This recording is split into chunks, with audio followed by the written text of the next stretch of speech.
When I saw the photo of him, his hand resting on her waist, their faces pressed together beneath the soft glow of a cafe light, I felt my stomach turn to glass.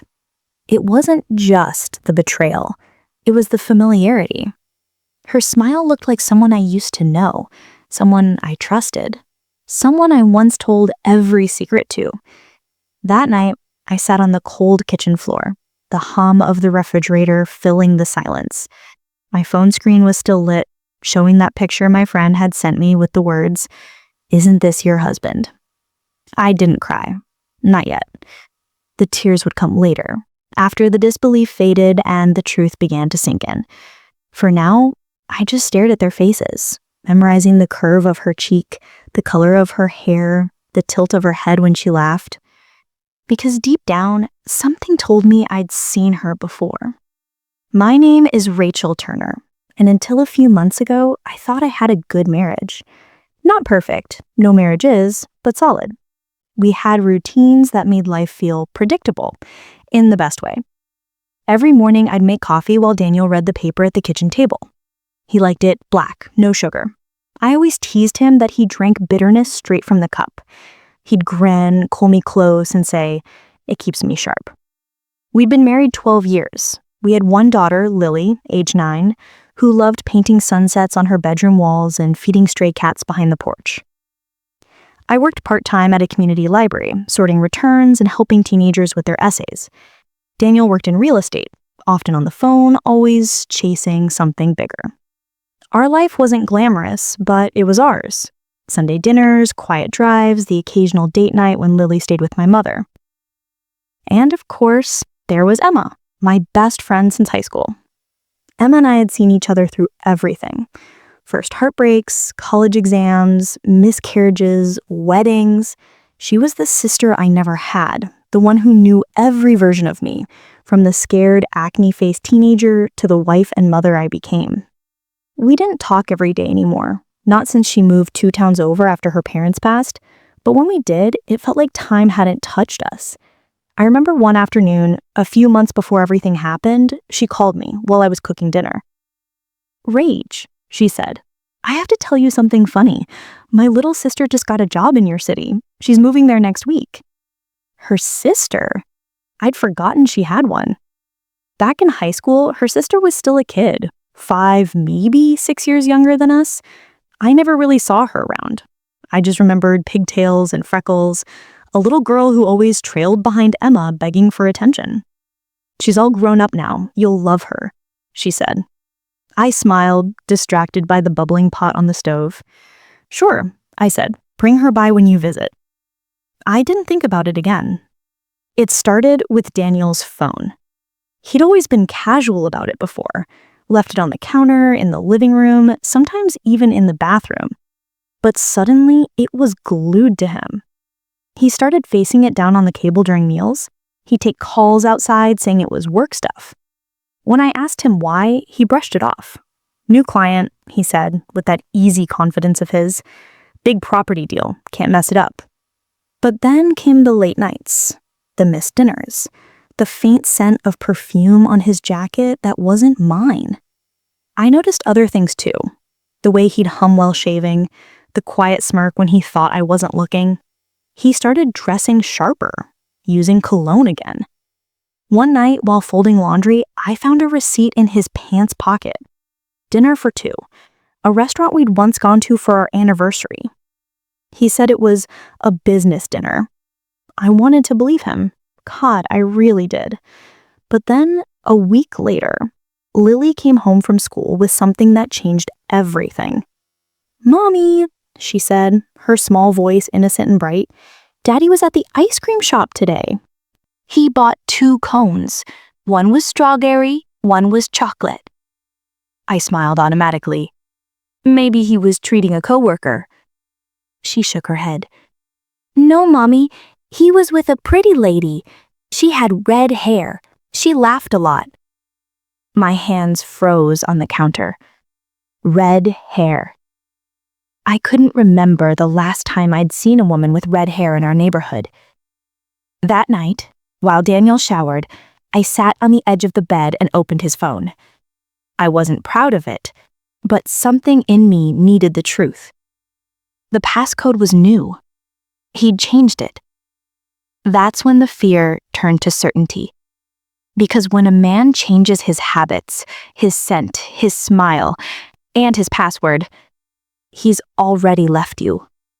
I confronted him 2 nights later.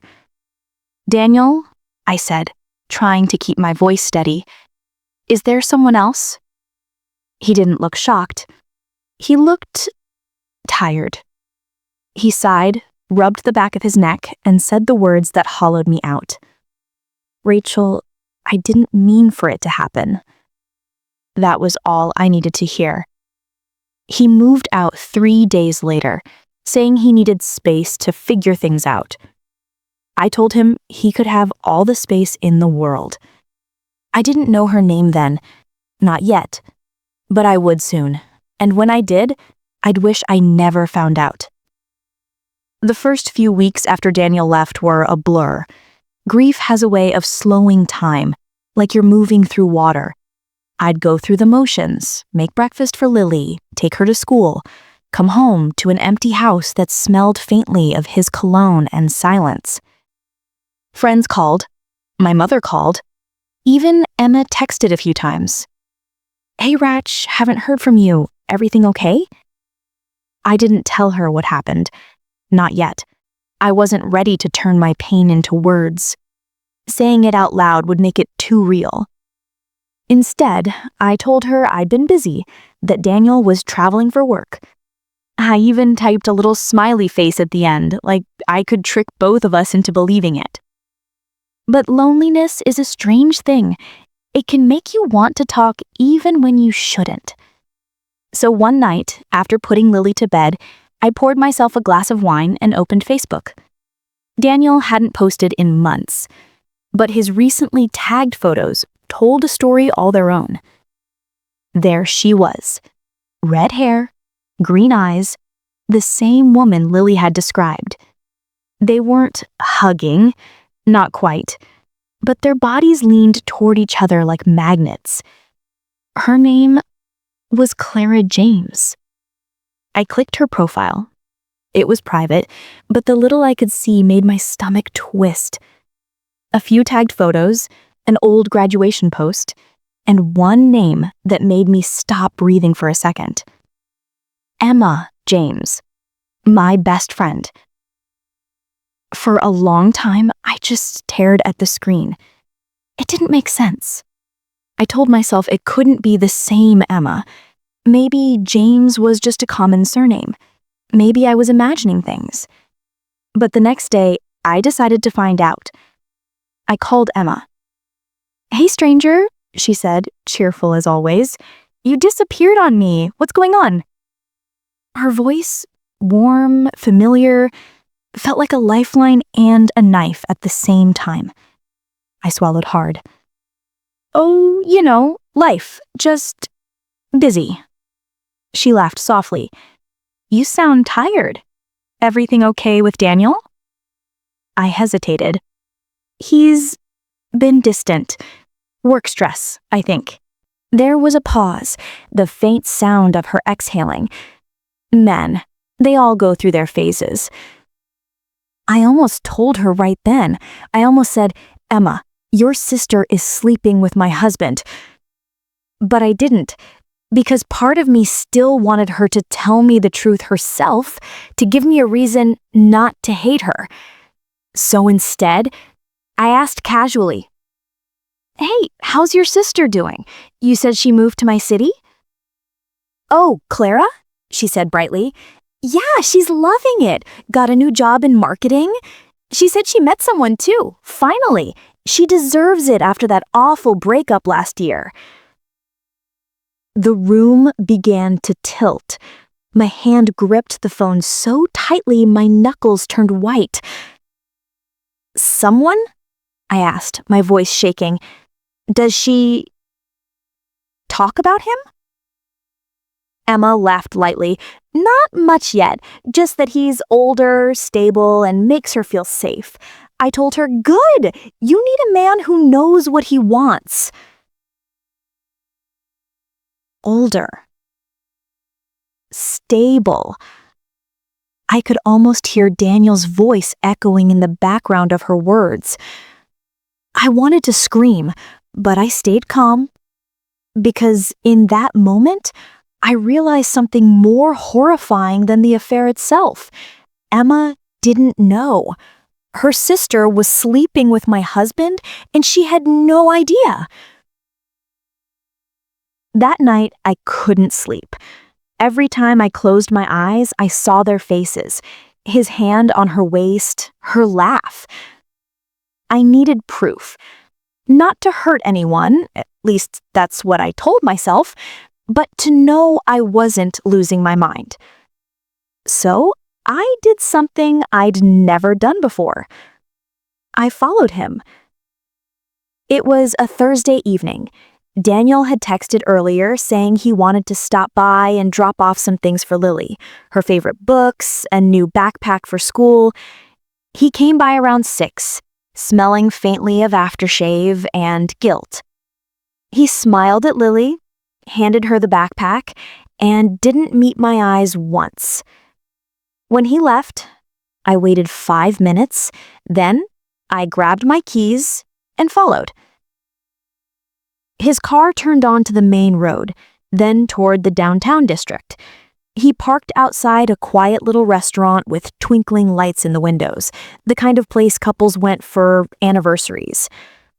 I parked across the street, hands trembling, and watched. 10 minutes later, she arrived.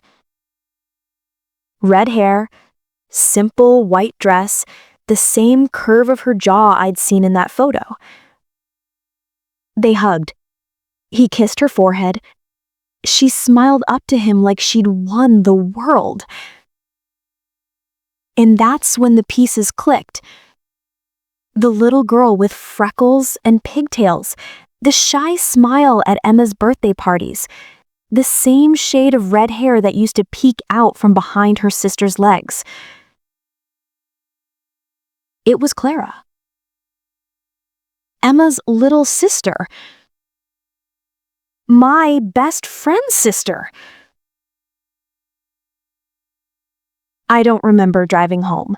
I just remember sitting in the dark living room, lights off, phone in hand, staring at the wall. He'd chosen her. And she'd chosen him. The next morning, I called Emma again. She sounded sleepy. "Rach, what's wrong?" I took a deep breath. "Emma, I need to tell you something. It's about Clara." "Oh no, what'd she do this time?" "She's seeing someone." "Yeah, she mentioned that." "It's Daniel." The silence on the line was so heavy I could hear her heartbeat through it. "What?" she whispered. "Your sister, my husband. They've been together for months." For a long moment, she said nothing. Then she exhaled shakily. "That's not funny." "I'm not joking, Emma." I told her everything. The photos, the receipts, the dinners, the restaurant. When I finished, she whispered, "Oh my God, Clara." Then the line went dead. Emma didn't call back that night. Not that I expected her to. How do you process something like that? Your own sister sleeping with your best friend's husband. It's the kind of thing that doesn't just break families. It breaks the way you see the world.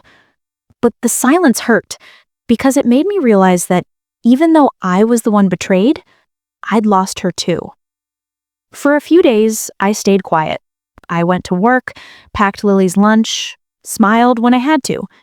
But inside, there was this noise, this roaring in my head that wouldn't stop. So I decided to end it. No more guessing, no more wondering. If Daniel wanted a new life, He could have it.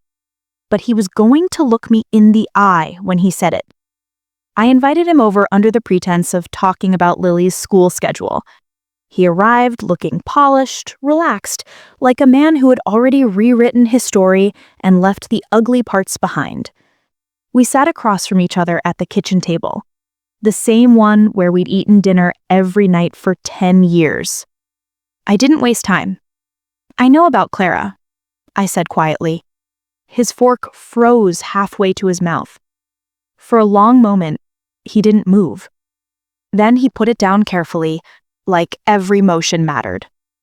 "Rachel, don't. Please don't insult me with excuses." He exhaled, looking down at his hands. "I never meant for it to happen." I laughed, a dry, bitter sound I didn't recognize as my own. It just happened, like cheating is some kind of natural disaster. She wasn't supposed to mean anything, but she made me feel alive again, like someone saw me. "Alive?" I repeated. "You had a family, Daniel. A wife? A daughter. Was that not enough?" His voice cracked slightly. "I was suffocating, Rachel. Everything became routine. Work, dinner, bills, sleep. I started to feel like I didn't matter anymore." "So you found someone to make you feel important again? Someone who wouldn't remind you of the life you built?" He didn't deny it. That hurt more than anything. I stood up slowly. "You should leave now." "Rachel!" "Just go," I said, my voice trembling. "Go back to your new life. And pray to God Lily never looks at you the way I'm looking at you right now." He left without another word. When the door closed, I finally let myself break. 2 days later, there was a knock at my door. When I opened it, Clara was standing there. Her hair was pulled back, her eyes red and swollen. She looked nothing like the confident woman from those restaurant photos. "Rachel, please, can we talk?" I almost slammed the door, but something in her face, something raw and scared, made me pause. "5 minutes," I said coldly. She nodded and stepped inside. For a long time, we just stared at each other. Two women bound by one man's lies. Finally, she spoke. "I didn't know he was still married." I laughed bitterly. "Of course you didn't." "I'm serious," she said quickly. "He told me you'd been separated for months. He said you were living with someone else." I froze. "What?"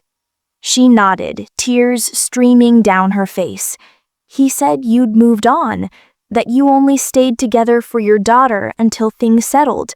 I swear, Rachel, if I'd known—" "Stop," I said sharply. "You expect me to believe that?" She reached into her bag and pulled out her phone. "Here, look." She opened their message thread, and there it was. "Daniel, it's been over between us for a long time. We're just staying under the same roof for Lily." Daniel again. "She doesn't care what I do. She's seeing someone too." Daniel again. "I'm only here for my daughter. You're my real future." Each word felt like a knife to the chest. He hadn't just betrayed me, he'd rewritten me, turned me into a cold, faithless stranger to justify his guilt. Clara whispered, "When Emma told me who you were, I ended it immediately. I swear, I didn't even know until that day." I wanted to scream, to call her a liar, to throw her out. But deep down, I could see it in her face, the horror, the shame. She hadn't planned this any more than I had. We were both pawns in Daniel's version of the truth. Emma came over the next morning. Her eyes were red, her voice shaking. "She told me everything, Rachel. I'm so sorry. I can't believe my own sister." I stopped her. "Don't blame her. Not this time." She blinked in confusion. "She was lied to," I said softly, just like me. Emma sank into a chair. I don't even know how to look at her now, my own blood. I sat beside her. You love her. You'll forgive her eventually. What about you? She asked. I looked out the window, watching Lily chase butterflies in the garden. Forgiveness isn't for him, I said. It's for me, because I can't raise my daughter with bitterness in my chest. Emma reached for my hand. You're stronger than I could ever be. I smiled faintly. No, I just don't want to live in his story anymore. Weeks passed. Divorce papers were signed. The house grew quieter, but lighter somehow. Daniel tried calling a few times. I didn't answer. He sent messages about Lily, about fixing things, about regret. I deleted them all. Clara moved away. Emma and I took a break from each other, needing space to breathe. But one evening, months later, she showed up again, with a small box. Inside was a locket, 2 photos, Lily on one side, Emma and I on the other. She wanted you to have this, Emma said. Clara, she said she hopes one day you'll believe she's truly sorry. I closed the box gently. Tell her I already do. In the end, betrayal didn't destroy me, it revealed me. It showed me how strong I could be when everything I trusted fell apart.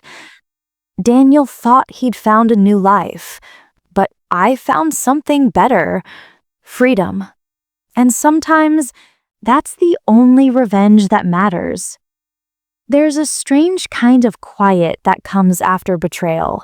It's not peace, not at first. It's more like the echo after an explosion. You can still smell the smoke, still feel the tremors under your feet, but somehow you're still standing. For a long time, I thought my life had ended when Daniel walked out that door. But slowly, I realized that moment was actually my beginning. I stopped wearing my wedding ring, not out of anger, but because it no longer told the story of who I was. I was no longer his wife. I was Rachel again. I started small, painting the guest room, planting flowers in the backyard, cooking new recipes just for Lily and me. At first, everything reminded me of him. The smell of his aftershave on the bathroom towel, the dent in the couch where he always sat, even the silence after dinner, where once his voice filled the room with little stories from work. But time has a way of softening even the sharpest memories. And every day, I learned to fill those empty spaces with something new. One night, I found myself sitting at the kitchen table, pen in hand, a blank page staring back at me. Without really meaning to, I started writing him a letter. Dear Daniel, I used to think love meant holding on, even when it hurt, even when it felt one-sided.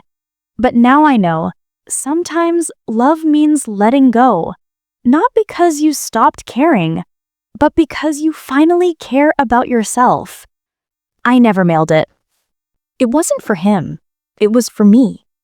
To remind myself that I had survived what should have broken me. When you're rebuilding after betrayal, people tend to give you advice. Some say, forget him. Others say, move on. But it's not that simple, is it? Because forgetting means erasing a whole part of your life, and moving on sounds easy until you realize you have to carry the scars too. So I didn't try to erase him. I learned to live around the pain. I started therapy, something I used to think was only for people who couldn't handle life. Turns out it was the best decision I ever made. My therapist, Dr. Lane, told me something that stuck. Rachel, forgiveness isn't about saying what they did was okay. It's about saying you deserve peace more than they deserve punishment. That line changed everything. Because I had spent months replaying the betrayal, what I could have done differently, what I missed, what I should have seen. But the truth was, no amount of replaying could rewrite it. So I started writing new chapters instead. About a year later, I ran into Daniel at the grocery store. I almost didn't recognize him. He looked smaller somehow, tired. He was holding a basket with just a few things: frozen dinners, cereal, bottled water. He froze when he saw me. "Rachel, you look good." I smiled politely. "I am." We stood there, awkward and quiet, in the middle of the cereal aisle. Finally, he said, "Clara and I didn't work out. She moved away." "I know. She told me she was sorry," he said. "So did I," I replied gently. He looked confused. "You forgive me?" I took a deep breath. "Not for your sake, Daniel, for mine." And then I smiled, a real one this time, because I realized right then that I truly meant it. He opened his mouth to say something else, but I stopped him. "Take care of yourself," I said. "Lily's doing fine. That's all that matters." And just like that, I walked away. No tears, no anger, no regrets. Just freedom. Months later, I took Lily to the beach for her 8th birthday. It was a small thing, just the two of us, a picnic blanket, and the sound of waves crashing against the shore. She built a sandcastle, her hair messy from the wind, her laughter pure and wild.